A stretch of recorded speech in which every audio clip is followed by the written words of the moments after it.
Welcome to the Cook-Up. Today we have a very exciting and delicious meal for you today, and it's all about safeguarding our cultural heritage. I actually have 3 gentlemen in studio today, so I feel very special. I can hold it down with them today.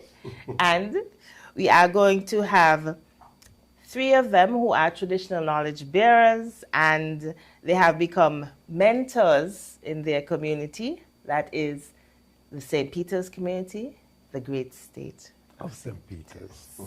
But before we introduce them, here on the Cook-Up, we have a show for you every other week, and the weeks in between, we have living heritage for you. We are going to share a meal of various ingredients that have to do with our 5 ICH, intangible cultural heritage domains. And my name is Alicia Daniel Blake. I am the Research and Communications Officer at Cultural Heritage. You can check out the other show that I just mentioned to you, as well as our shows from this year and last year on our Facebook at ICH SKN or SKN ICH, and YouTube at St. Kitts Culture, and Instagram at Cultural Heritage SKN. Today's domain has to do with the performing arts, yet it touches on oral traditions. That is, some of those performing arts have a bit of theater in them. Then we also look at social practices, rituals, and festive events because they have to do with the community. Now, today, St. Peter's Bringing Back the Culture is going to showcase several of their folklore performances, explain a bit to us, even about some of the instruments and even how to make a bull tail.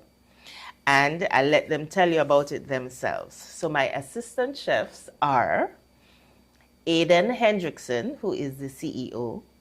We have Dawson Woodley, who is the manager for the actors, assistant, and we also have another manager for the actors, and that is Mr. Kennedy Hazel. Now, correct me if I made an error in saying your designations. I have a feeling. Dawson, what is your designation? I am the bass drummer of the actors and manager. And the manager of the actors. Okay, all right. So let's proceed, but before we go any further, we are going to have a clip of Aidan. Let's have a look.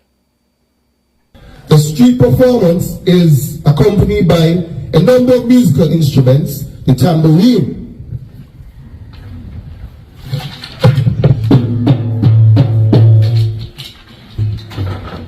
the shak-shak, the tom-tom drum, the bahu. What is this called? Baha. And a triangle. Now, someone asked the question, how do we play it? Okay. Now, the triangle, we usually use a piece of steel. I don't have the steel with me right now, but it goes ting, ting, ting, ting, ting, ting. Yeah. All right. So, Aidan, why were you showing those young people the instrument? And which school was that? That's the Halliday Smith Primary School, formerly known as the Irish Town Primary School. Now, the guidance counselor of that school contacted me to give a brief history of the bull play, seeing as though it was Black History Month. So that is why I was at the school. And how are instruments critical to not only the bull play, but folklore? Can you imagine a folklore performance without music? No, you can't. The musicians play an essential role in the folklore art form. Without musicians, you can't dance. And the dancers usually feed off of the energy of the musicians. I think I've heard that before in performances, like musicians, well, I guess celebrities would say that, performers on stage would say that, they feed off of their audience. Maybe we can hear a bit from Dawson. Dawson, what instrument, remind us, that you play, and how important is that? I play the bass drum, and I'm responsible for keeping the rhythm, the pace of the music. If I'm off, I throw off natural, I throw off the dancers. So the music is, I would say, it's the most important part of the dancers, as of the cultural form. As Aidan said, without music, you can't dance. So we heard your nickname, Natural, Kennedy. So explain your instrument and the role. My instrument is the kettle drum. That control the whole thing in time of, even for the jumping, there are different, a special sound that you make, we call it the call up. Long time when we had the fifer used to join in with the call up. But most time now we don't have no fife, so I use the kettle drum for the call up. So how can we safeguard that then in terms of making sure that we have fifes? I know Nevis has the full string band instrument, and you mentioned something that is a concern. Are young people interested in learning to play the fife? Yeah, you have some guys, some young guys, I think Zach do something annually, helping children to play the fife. But I think with music, depends on the instrument, the youngsters they get shy. Because if I blind five and my friend playing something that look more a little attractive, they feel a little, everybody want to do the same thing. So I think one of the key things that you mentioned is how persons think that they're appearing in the audience's eyes. So I guess that is, but the fife is yet a very critical instrument when it comes to folklore. Yeah, fife is sweet music. It is, okay. So let's find out a bit about St. Peter's Bringing Back the Culture. How did it come about? Maybe Aidan can address that one. Now, the St. Petersburg Bringing Back the Culture originally started as a community police outreach program for the youths. So in 2018, under the umbrella of the St. Peter's Explore Youth Club, I created a bull from using those children, those youths. And then from there, we keep adding an additional troop every year. So how many do you have? Currently, we have six groups. And all the youngsters are under 18, or you have some are a little older? Well, we have, for example, we have the St. Peter's actors. We were supposed to have 2 groups, which would have been an adult group and a junior group. But right now, we just have a mixture for the actors. But we have an adult group. The adult group is Monkey Bull Troop. So that group is over the age of 18. Okay, so that's the actors and the bull. Right. And what's any other that you can mention? We have St. Peter's Cowboy Indians, St. Peter's Clowns, we have St. Peter's Exposed Bull Troop. Those persons are between the ages of 10 to 16, and then we have the Camp Culture Bull, which is from 5 to 10-year-olds. Okay. Is there any other cowboy and Indians in St. Kitts? Nope. So tell us a bit about that. How did you go about getting the cowboys and Indians? Since who taught them? Because, or was it research? Well, I could speak on that. It was actually researched. When we started the Cowboy in 2020, I basically had to start the skit from scratch because there was no history, no record of an actual skit until 2022, where I met up with Miss Maloney. She had a department where she dealt with revival of folklore groups and stuff like that. So I had to get the original cowboy skit from Miss Maloney. Oh, okay. So which department was that? I think it's community development. Very nice. Okay. All right. That's good to hear that. And then, Kennedy, maybe we can bring you in here. How critical is doing things like the taking part in folk galore, which is a competition put on by Cultural Heritage, previously called the Department of Culture? Like the competition, where we give the public a chance to really see how the different groups stand out apart from each other. Because, take for instance, the mock drum bass, there is in a zone by themselves. They have no competition, just one mock drum bass. We, on the other hand, we have no competition because only we alone doing what we do. Bulls have 4, 5, 6. Masquerade have groups, different groups. Then we have a single group again, which is the Hawaiian Indians, is in a zone by themselves. So for everybody to come together and showcase what they have and just leave it to the judges. Okay. So Dawson, would the St. Peter's actors feel threatened if another group of actors started somewhere else in the island? Or even in our sister island, Nevis? I would honestly love to see someone or a group of people with passion for the culture enough to create their own group. Can't do it like the originals. But I would love to see it. I don't think it would be threatening. It would be motivation for us. Okay, cool. So give us a little bit about the story of the actors. How did that come about? The actors started, it's one of the first folklore groups in the not in the Caribbean, but between St. Kitts and Nevis. It came about as a result of when was it the Pointy? Yeah, Governor Pointy, yeah. He used to import acrobats from France to do his performances, and after the slaves revolted at Buckley's estate, and they threw down their tools and what's not, and they began to revolt. After the success of that, it was a celebration, and out of joy, they began to imitate those same acrobats from France, where they would jump over each other and jump over the pitchfork. I Yeah. love that story. Co-op connoisseurs, we'll be right back. Don't go anywhere. It's been 6 months now and Glenn hasn't been working. His attitude has completely changed and he's been leaving the house every day for hours and liming with his friends and coming home drunk and causing confusion. Gloria, this is what you cook today?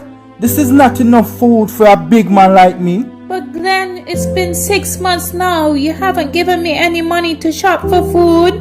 Okay, so what you want me to do if my boss ain't called me out for work as yet? Look for a different job now. What you just said to me? Get a next job. What? Help! Let me Let go! go what? You see what really happening. Let go what? Watch your mouth with me now. The weekend mom and dad fight. When are they going to stop? Domestic violence is not just physical, it's mental, emotional, economical, and psychological. If you, your friend or family member is being abused, you can contact one of the numbers listed below for help. Department of Gender Affairs 662-5492, Special Victims Unit 662-7077, Counseling Unit 465-5000. This message was brought to you by the Department of Gender Affairs in collaboration with the Ministry of Health and the Pan American Health Organization. Welcome back to the Cook-Up, and reporting from these three gentlemen, I have with me Dawson, Aidan, and Kennedy, or Natural, and they are going to continue telling me about St. Peter's bringing back the culture. Let's have a look at this clip from Dawson.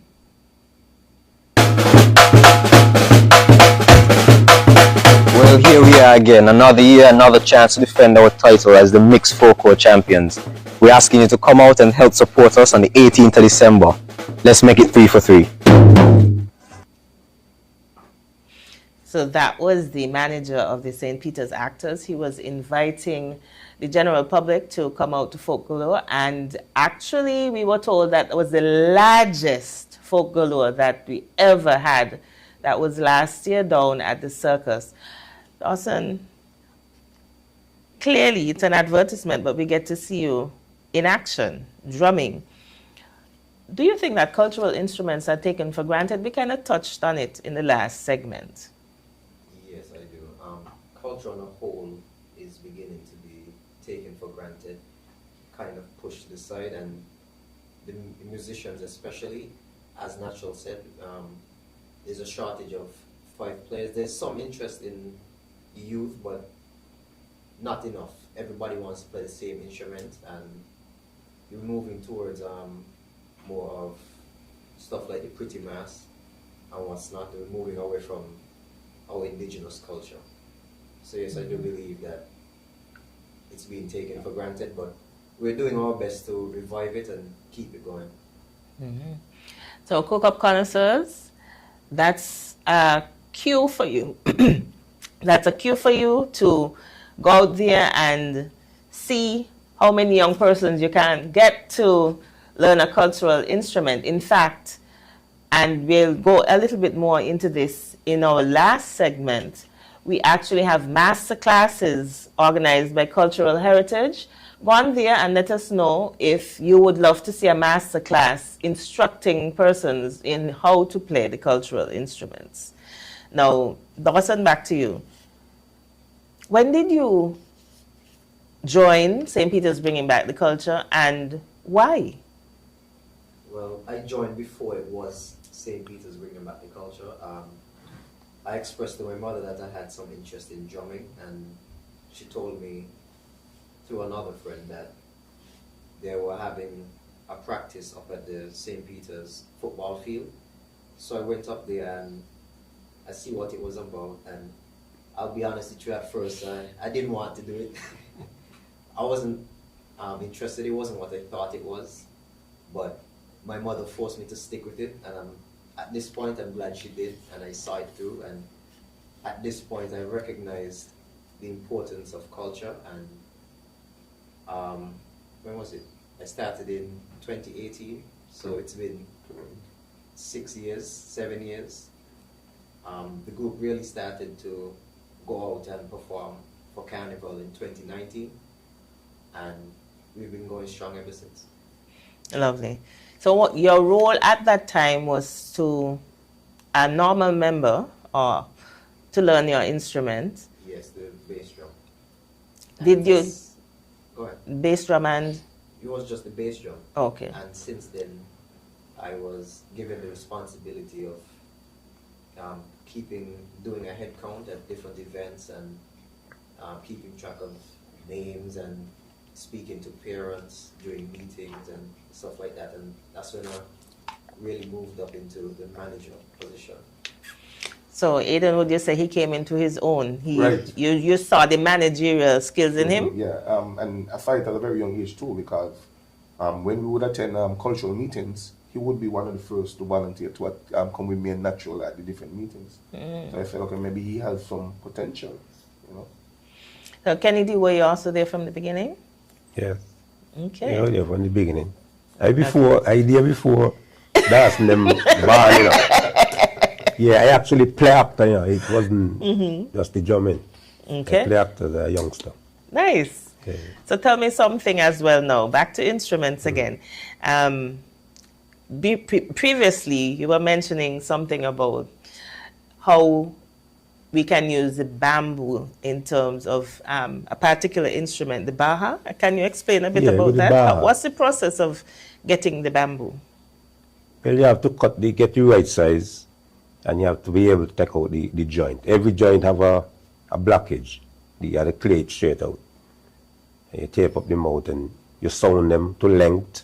Some people will get a better sound if the longer. Some people prefer it to be shorter. Depends on how much ear you could shove through the instrument. And you can pick the bamboo any point in time? No, you can't get the bamboo any time. If the moon is bright, the wood is going to rotten. The bamboo is going to, termite will come for it. And that is something that most people would not know. So that is Probably. something. That's why I think in years ago, when people used to have grass bed, and I remember grass bed, you cut the grass off your bed, and there's like a bug, and that come from the moon. Oh, so the grass also was not supposed to be cut on the full while moon. the moon bright. Oh, Something interesting. will come and eat them. Okay, interesting. Can you let us know if there'll be any new performances, Aidan? You're going to give us the scoop, or you're going to keep that a secret? Well, I can touch on that. Okay. For this year, we're not planning on reviving any new groups. We're focusing on developing what we already have. As for next year, if we have the time and the manpower, we're thinking of bringing back David and Goliath. That would be lovely. Give us the story behind that. Well, we have a lot of research to do on it. we don't. I haven't gone through it since, but we have the skit in hand.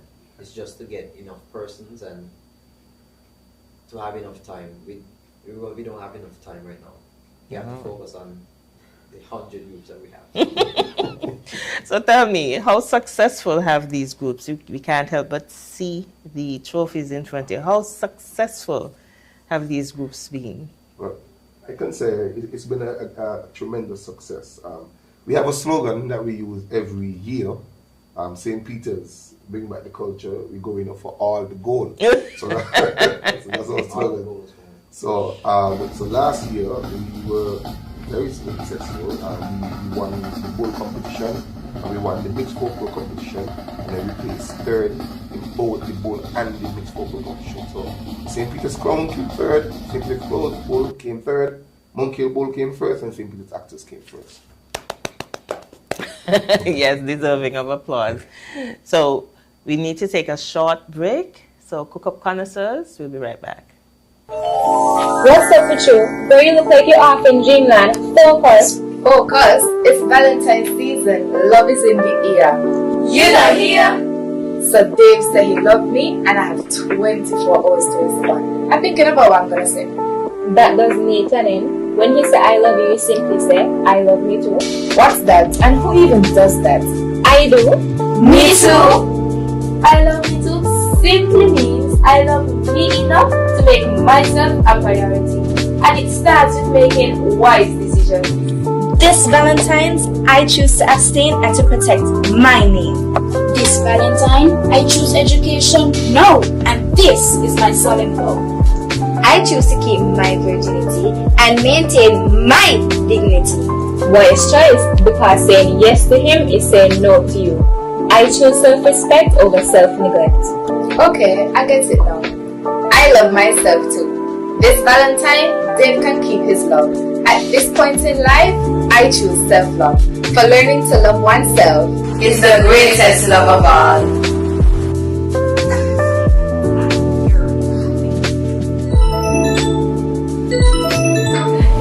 Hey babe, you know I love you, right?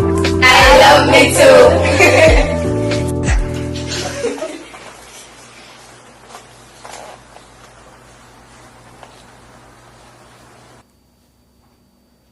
Welcome back to the Cook Up, and we'll continue our exciting discussion with the three gentlemen. So I need each of you to give me your opinion on this.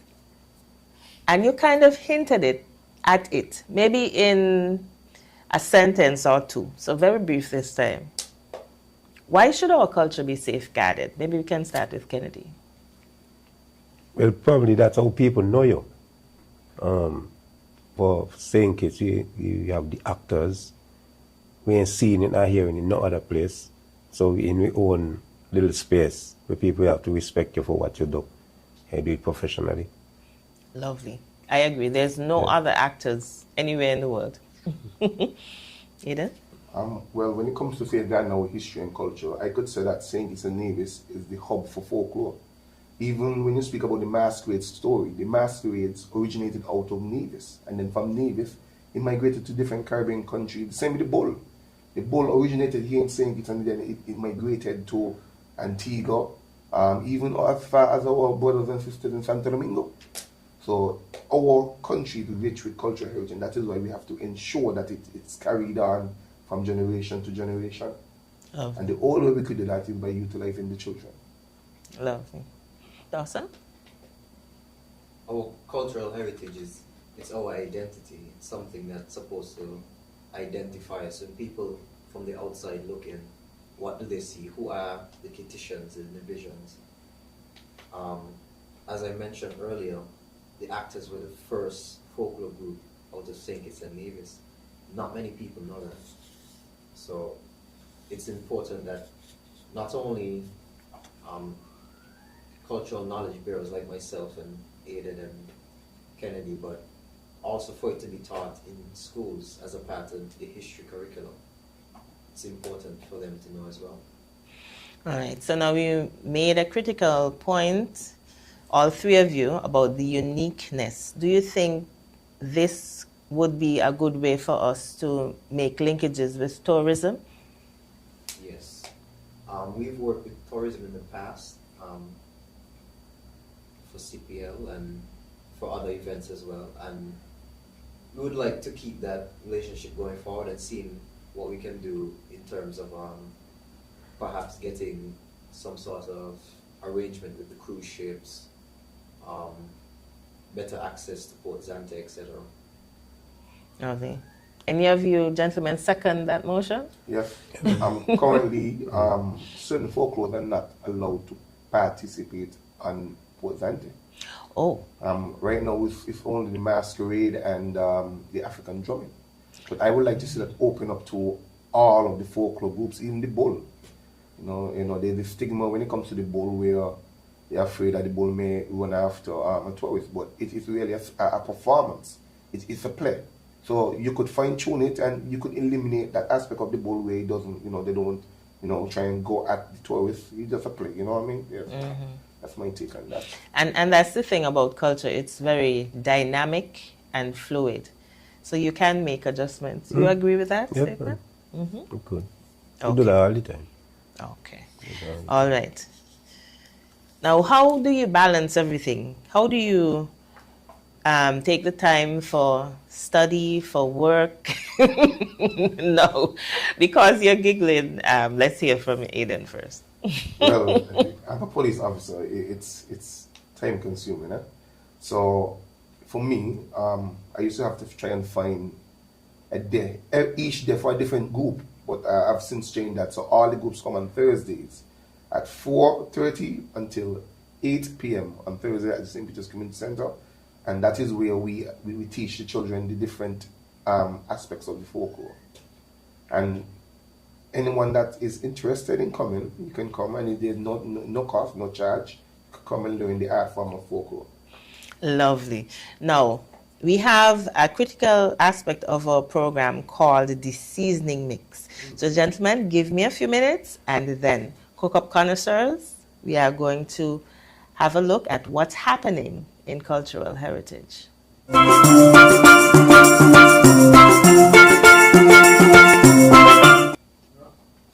Now we have our social media sites, just a reminder for you guys. On Facebook, we are SKN ICH or ICH SKN. On YouTube, we are St.PetersBringingBackTheCulture, all one word. And on Instagram, we are Cultural Heritage SKN, all one word. Now, one of the events that we have coming up is visiting our Golden Years clubs. And these clubs are made up of our seniors in various communities, and we are just going to come in and seek some of their knowledge from them. And the first one that we are going to visit is the St. Peter's seniors. And we are going to make that visit on Tuesday, April 29th. And we want some information, because this is the best source of information that we can think of. Oh, bush medicine, gentlemen. We need to find out from our seniors what the different types of bush are good for. And we also need to find out about our oral history as well. We want to find out some of the sayings that we have in St. Kitts and Nevis, St. Kitts in particular. And so we're going to go throughout the island, and we're going to visit our seniors and discuss with them. We also have We Village That coming up, and this time it's the Stone Fort edition. The last one we had was at Deer Bay, and we had fun. We had great fun at Deer Bay. We lifted the community spirit, and we gave awards to some of the outstanding members in the Deer Bay community. And Stone Fort, we are coming your way on May 29th. And we are going to look at some of the highlights of Stone Fort. Of course, we had the Bloody Point massacre right there in that area. We are also going to be launching our swank competition very soon. And stay posted to our social media to find out the date, Sweet Sugar Water. Swank is also our cultural singing competition. Well, I guess not just singing, but any sort of music, sweet cultural music. And so last year's winner won $10,000 because he won all 3 categories. And his name is Javid Allen. And you see him there holding up his big check. And he won last year, all 3 categories. We also had participants, including M1, Ministering One, Lord Payne, as well as Odyssey Band. So look out for that. If you want to win $10,000, look out for that competition. And guess what? Javid Allen is going to be having his own music video. So that's something else that we're working on, letting you know all our secrets. And also, final plug for our master classes. I mentioned it earlier. You can scan the QR code on any of our social media that I just mentioned and let us know which type of masterclass you would like to have. Whether you want to learn a cultural instrument, whether you want to learn to dance the folklore. The last masterclass and the first masterclass we had, it was about stonework laying. And we had Roosevelt Devant, and in the Old Road area, close going up by Carabel Batik, he showed how to do the traditional stonework wall. So that's the first one. But as I said, anything is possible. Just let us know, and then we'll make the arrangements for you. So cook-up connoisseurs, thank you very much for being with us. And gentlemen, maybe you can just give a goodbye. We have with us Mr. Dawson, we have Mr. Aidan, and we have Mr. Kennedy. Thank you so much for safeguarding our cultural heritage. Cook-up connoisseurs, bye until next time. Together we can safeguard our cultural heritage.